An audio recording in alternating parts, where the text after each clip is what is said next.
Welcome back. Before we get started, well, you know the drill. Like, subscribe, comment, share, all of which can be done down below. If you do, you'll feel better about yourself, and I will be very grateful. Mahalo.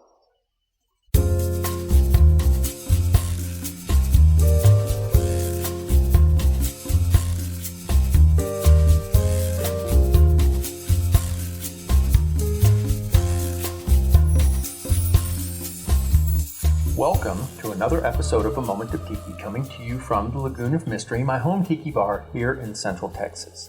Much of the decor that I've gotten to display in my home tiki bar has come from estate sales, and I am on record as being a big fan of estate sales.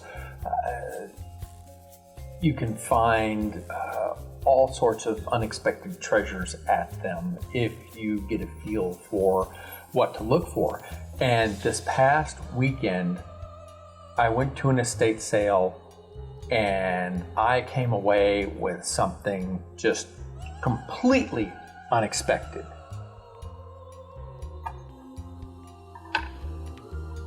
This is a whaling harpoon. I know, right? In Central Texas. Now, whaling and harpoons are not tiki in and of themselves, but we have Herman Melville to thank for the fact that they are definitely tiki adjacent. That's mentioned in Moby Dick and in Omu and Taipi and a lot of his writings. And this is a 50-inch harpoon, a toggle head harpoon. Now, I did a little research and discovered that the innovative toggle head on the harpoon barb was invented by Lewis Temple in New Bedford, Massachusetts in 1848. And this proved revolutionary because the harpoons used up until that time were essentially elaborate large arrowheads. This harpoon with the toggle allowed for the penetration into the whale's blubber, and then it would toggle this way and act as an anchor so the harpoon would not easily pull out, and made whaling much more efficient and profitable. Now, I'm not really a big fan of whaling, but this is historical and it is what it is. Lewis Temple was a blacksmith. He was born in or around Richmond, Virginia in 1800. He was either born a slave or a freed black man because, he was free at the time he invented this. He was a blacksmith.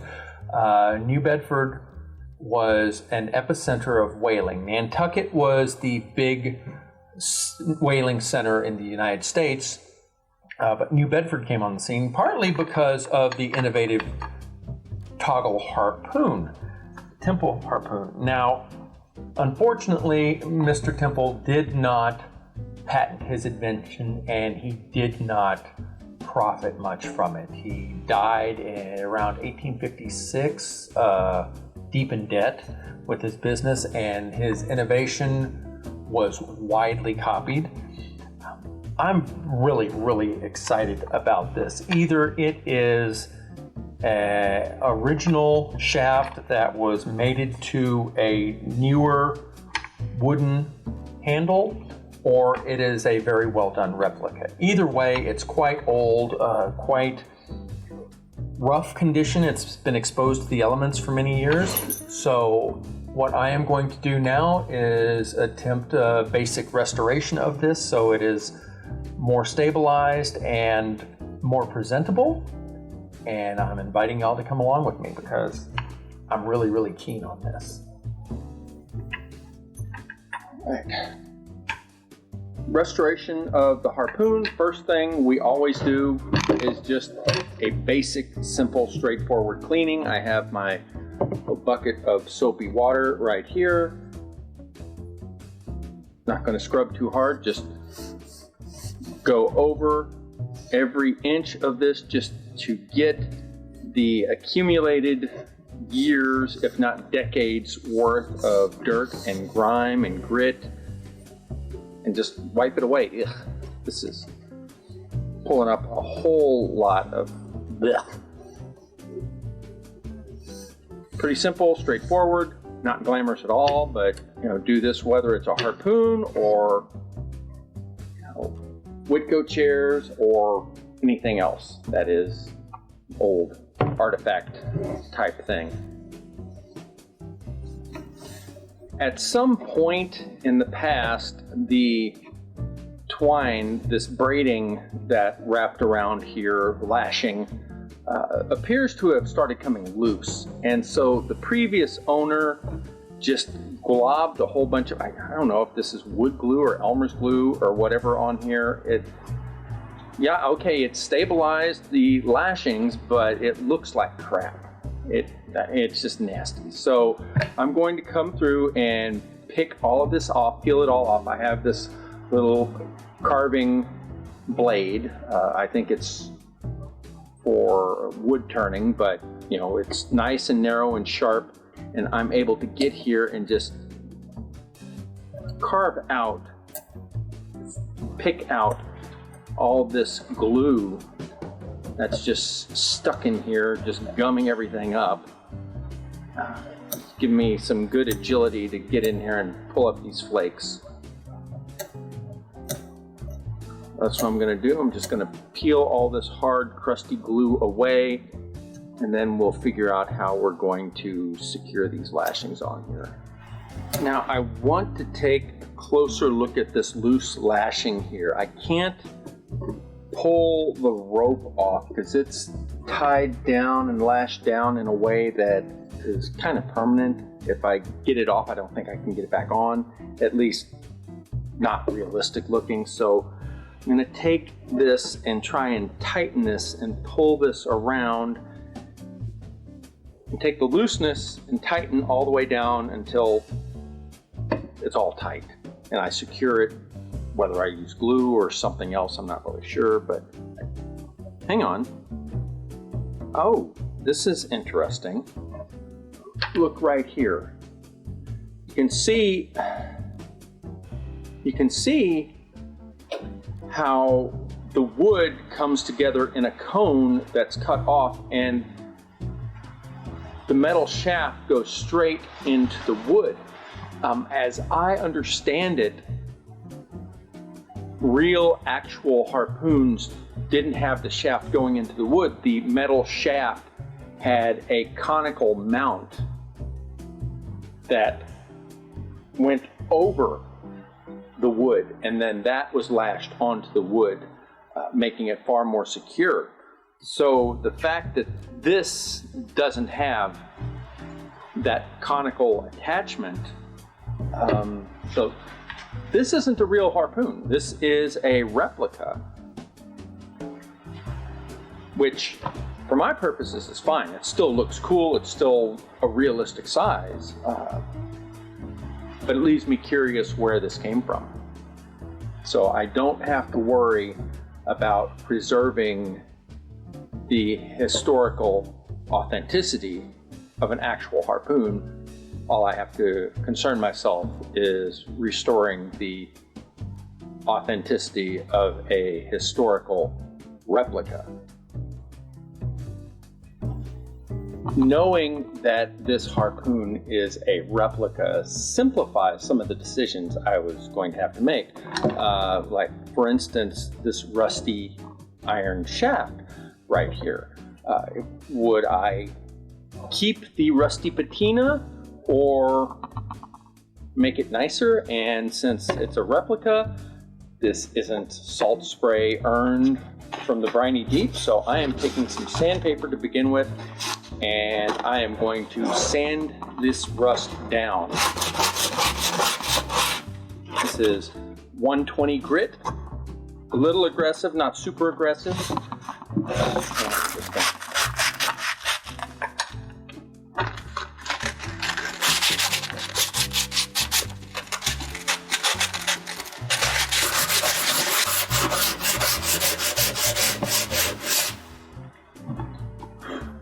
The black paint that was on the steel, the iron, is coming off very easily. The rust is a little bit more stubborn, but you know, that's okay.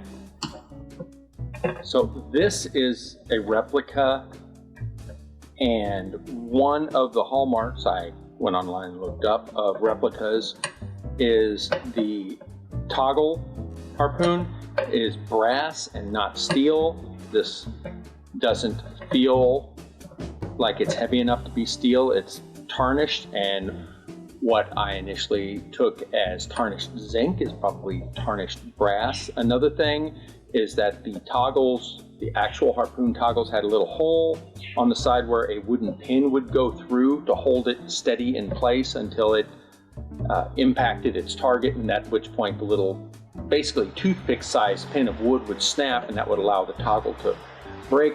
This doesn't have a pin for the toggle, so this toggle just flops loosely. I want to clean this tarnish off, this oxidation, and to do so I'm going to use some vinegar. I'm going to wrap this up so the vinegar holds it in place, or so it holds the vinegar in place, and let it soak for a bit.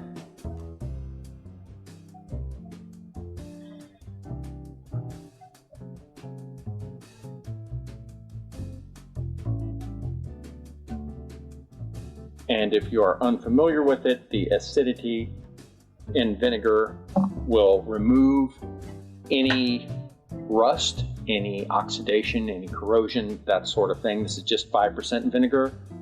It's not terribly potent.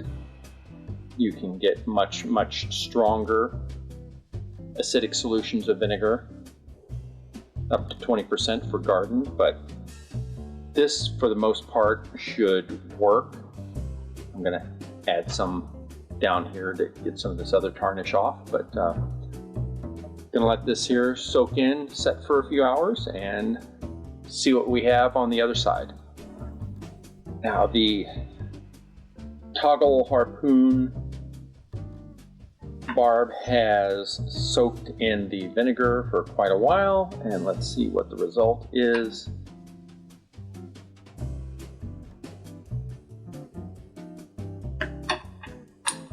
This is interesting.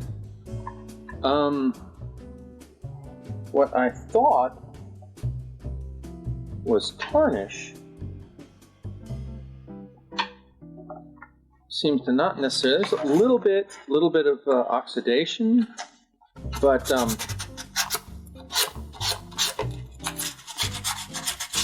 yeah, this is interesting. When I was looking online, the real harpoon toggle barbs are made of steel. Replicas are generally made of bronze, bronze, made of bronze. This appears to be neither. This appears to be aluminum, which is kind of unusual because I didn't see anything online referencing aluminum, but hey, if this is just a replica, then you know, anything's possible. It does feel very light, so that would make sense. Lighter than either bronze or iron would be, so this is aluminum. I'm gonna sand it down. I'm gonna do initial pass with the 120 grit sandpaper, then do a final kind of polish with the 400, and we'll call it a day. Okay, this lashing, well, there's no real way around it. It had come loose, so it just needs to be retied. This is how much slack there is in it. So what I'm doing is just pulling this cordage up inch by inch and pulling it back down to eventually work my way all the way up the length of the wooden section. And by the time I get to the end, all the loose slack will be gone, and we will, have tight cordage, again with no slack and no gaps. But the downside is that it is a slow and tedious process.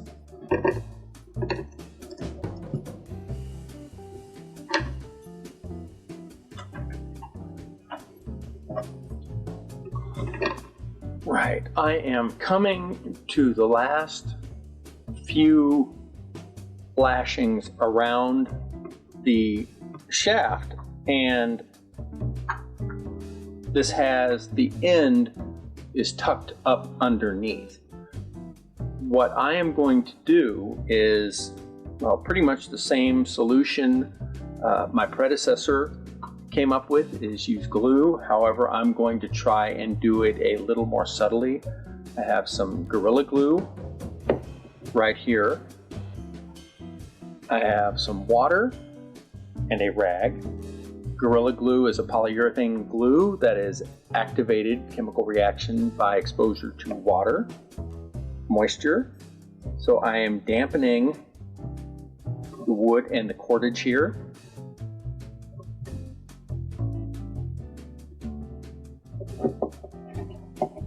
Taking Gorilla Glue and applying a small, modest amount of polyurethane glue. Will foam up while it's curing, so you don't want too much.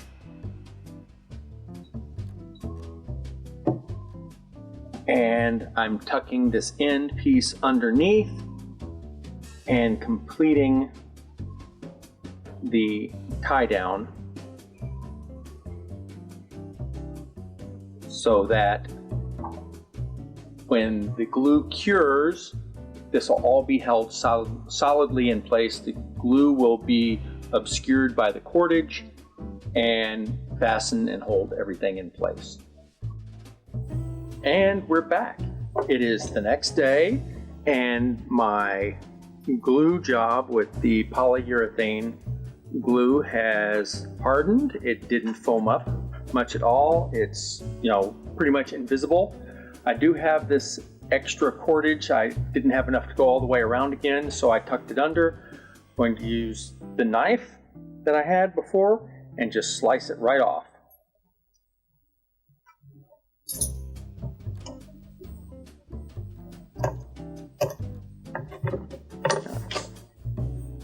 It is flush and hidden underneath the rope, so no one will notice it. And that is that. Now, the next phase is what to do with this. Since I sanded all the rust off, the paint came off with it, so I need to repaint it. For that, I am going to use acrylic. Ideally, if I was going to paint metal, I'd take a spray paint primer and go over it first. This is too small and I don't want to have to worry about overspray, so I'm just going to attempt to brush apply, and I'm going to start off with licorice. That is the Folk Art matte acrylic paint by the name of licorice. It's a black, but it's not super black, if that makes any sense. Put a little dab right here.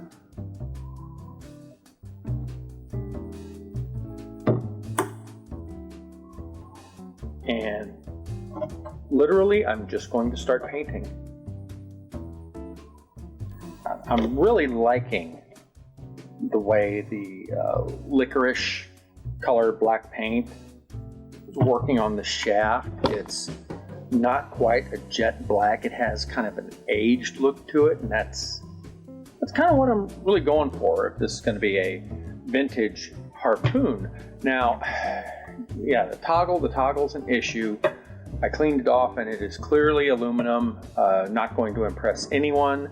So for that, I have chosen to use another variant of black that's somewhat different from the licorice. This is graphite. This is a little lighter, has a little more gray to it, and I think it will do a good job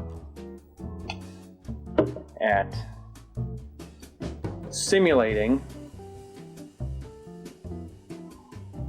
that aged iron look, an exposed kind of black forged appearance.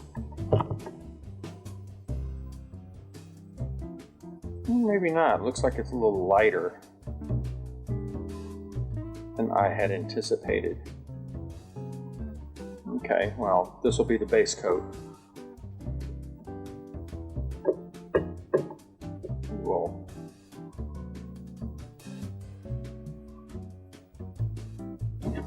add another layer to give it a more nuanced appearance. Okay, the graphite went on a little lighter than I expected, so I'm going to compensate by doing a little dry brush technique over the top of it with the licorice. Just get a little paint on the brush, get the majority off, and then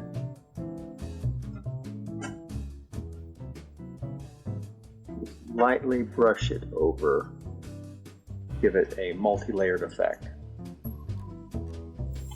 I think the two-tone application with a little bit of little flecks of aluminum still showing through,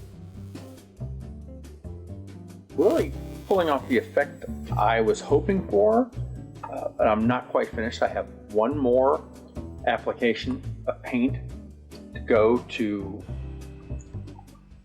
complete the illusion. I have a metallic brown, and I am going to once again apply this using a dry brush technique, just little tiny patches throughout on here to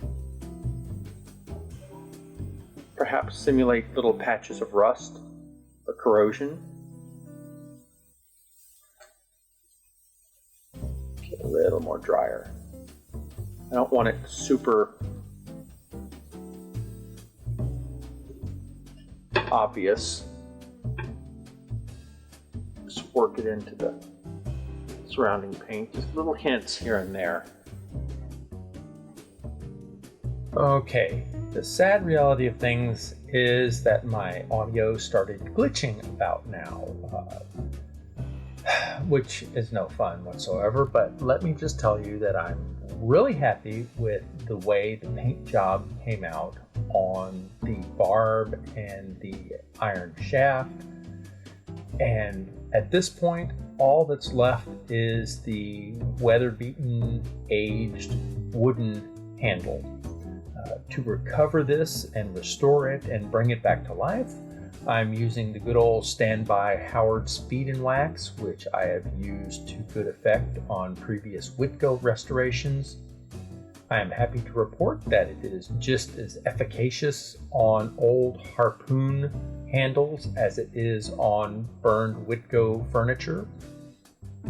Just apply a generous amount of the orange oil and beeswax mixture on a rag, wipe it down, rub it deeply into the wood. The dry wood will soak it up happily.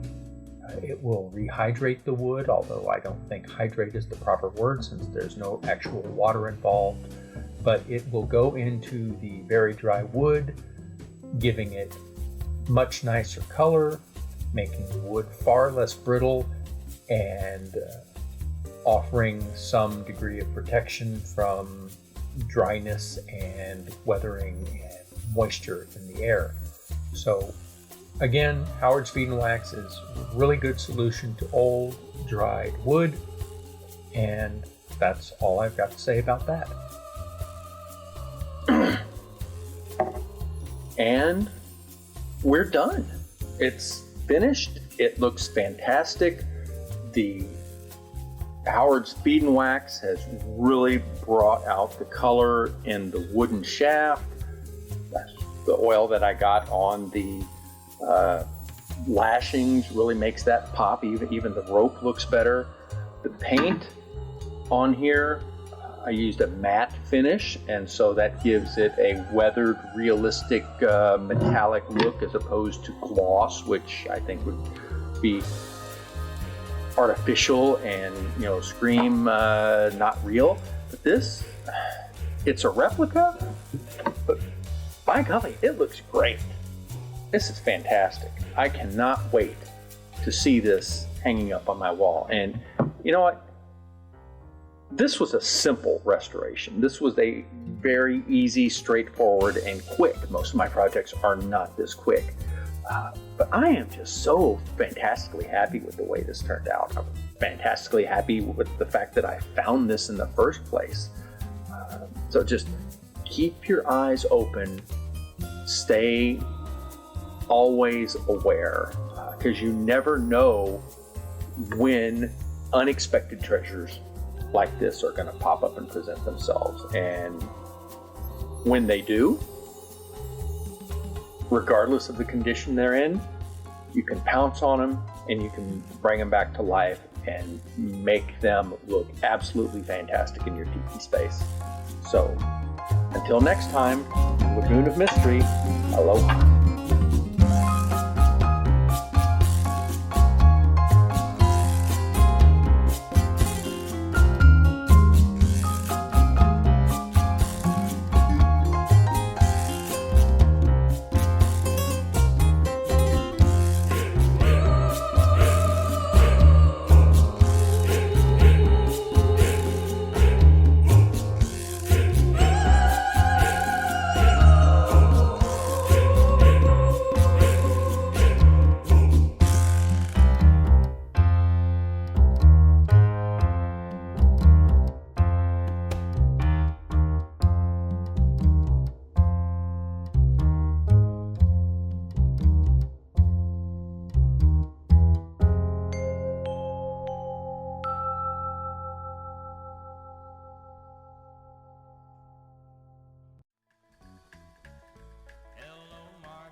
Well, if you ever feel lonely and you haven't got a friend, you feel downhearted and that's your rope in to get yourself together and head for a place I know.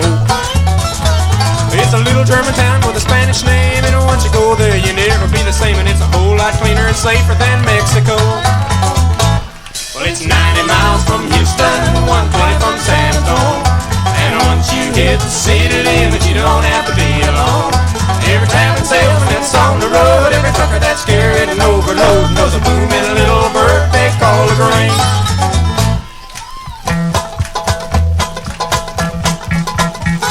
If your ever loving woman won't treat you right and your nights get longer and your pants get tight, then get yourself moving and get ready for a change. Some fella said money can't find the love, but I know it couldn't be. Speaking of that classic country town they call a green. Well, it's 90 miles from Houston, 120 from San Antonio, and once you hit the city limit, you don't have to be alone. Every town salesman that's on the road, every trucker that's carried an overload knows a boom and a little bird they call a green.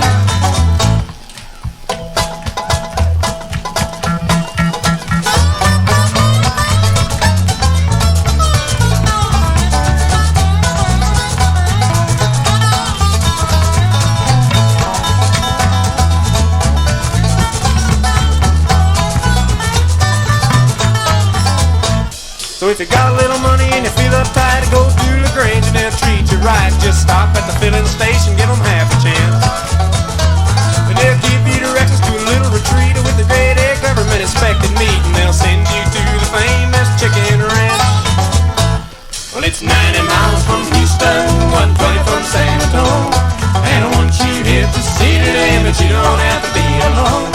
Every tavern salesman that's on the road, every trucker that's carrying overloads knows a boom and a little bird they call a green. Every traveling salesman that's on the road, every trucker that's carrying an overload knows a boom and a little birthday called rain.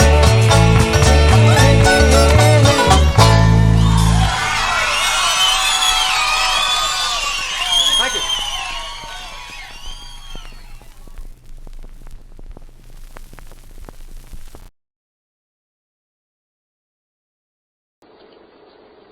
Honey, that is a little country place out there. The people's tried to make it into something that it wasn't. Just a little country horse, what it amounted to.